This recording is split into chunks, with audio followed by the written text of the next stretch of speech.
Hey guys, what's going on? It is me, Box12 here with another Realm of the Mad God Guide video. Last time we talked about poisons, and I said that I was going to be doing the Assassin Guide next, but before I do that, there are just a few things that I wanted to get done first. One reason being that poisons and traps are actually very similar, in the fact that they have the same animation.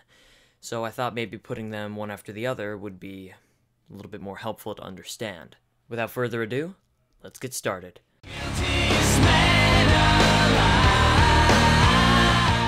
The Giantcatcher trap is tier 6, dropping only from Oryx the Mad God 2, has an MP cost of 140, a radius of 6.5, and an AoE damage of 300, the AoE having an overall debuff effect of slowing for 6 seconds, and it also gives you a bonus of 2 Vit and Wisdom, as most tier 6 tops do, 4% fame bonus, and 380 feed power. Now the MP cost is 140, making it one of the highest costs in the game.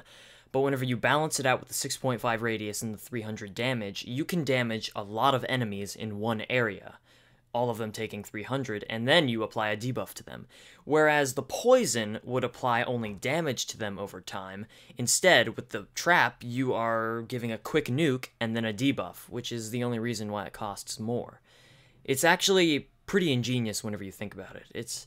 It may seem like a lot of mana at first, but as opposed to the poison that gives a slow damage over time, this gives a quick nuke, not as strong, but a quick nuke, and a debuff, for just 30 more mana.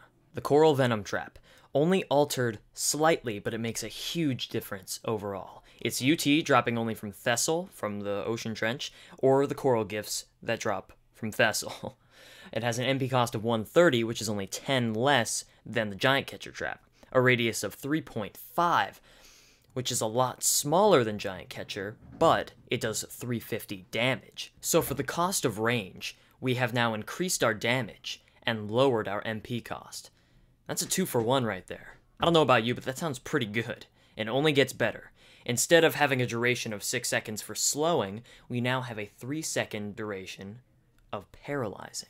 That's a quiver. That's a quiver right there. Sure, the duration is cut in half, but I'd say it's worth it. And instead of giving you 2 Vit and 2 Wiz, it gives you 2 Speed and 2 Dex, a perfect complement to the Coral Silk armor, giving you 3 Speed. Add the 2 Speed here to the 3 Speed there, that's plus 5 Speed. Put on something like a Nile Ring to give you 4 more, that's 9 in total. 59, you're almost as fast as a ninja. Remember whenever I said that poisons and traps were very similar? Take a look at this. The reason that Plague Poison had its uses as opposed to Bane Serpent, which is clearly the superior poison, as I proved, is because it could cover a large area and deal damage over time. That's something that the Bane Serpent couldn't do. The same thing goes for Giantcatcher versus Coral Venom. In my opinion, Coral Venom is superior to Giantcatcher because it paralyzes, it has a lower MP cost, and it has more damage. Sure, it has lower radius and lower duration, but that's a 4-for-2. That's a 2-to-1 ratio. I like those numbers. Giantcatcher, on the other hand, costs more mana, does less damage, although it does have a higher radius and higher duration, the overall debuff effect is worse. Wouldn't you rather paralyze something than slow it down? I mean, if we're talking numbers, if we're talking pros versus cons, Coral Venom takes the cake. Now, that doesn't mean the Giantcatcher trap is bad. Coral Venom is just a little bit more useful. There are definitely times whenever Giantcatcher would be more fun or more useful to use, like say you're farming Godlands and you want to hit all of the gods in your path.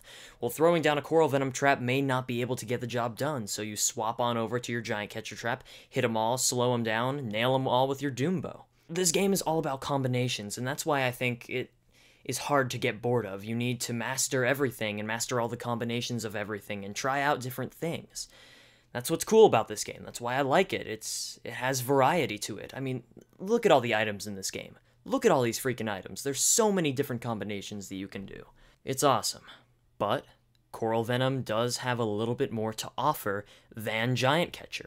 If I had to pick one over the other, I would have to pick Coral Venom. I would have to, just because there's a little bit more to offer. It's by a hair, but Coral Venom wins the battle. Alright, thank you guys for watching. And as always, don't forget to check out the next episode whenever I post it, which will probably be soon. And I will see you then.